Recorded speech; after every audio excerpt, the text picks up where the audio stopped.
pero ¿a dónde se va la amiguita? Al piso. Pónganle en la baranda. En la mano, por eso la comer en la mano. Está re mansito esto.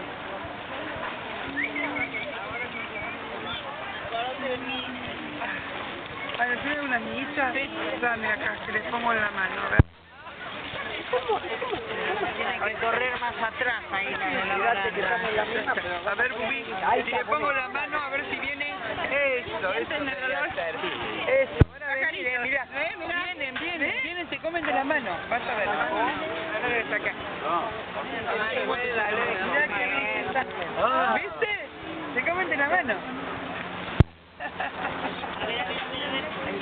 Ay, qué bien. Ay, no le puedo sacar. Yo lo intenté. Ay, una foto que no puede sacar.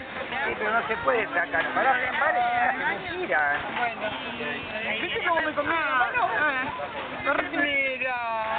Ay, yo quiero una foto así. Ahora. Entera, y vea pues mía, yo sé que comen de ahí. Como la... porque los que quieren mansita, pues, las palomas las ¿Se la saqué o no? Sí, me parece que sí. Una borracha de colores. Pero quiero sacarme una borracha paraguaya, que se borracha no sé cuánto. A ver. No, pero se corren un poquito. No vas a poder, ¿no? ¿Qué hay ahí? Dice que ahí se pasó la mano y te dio tiempo. Apoyate vos porque estaba yo ahí.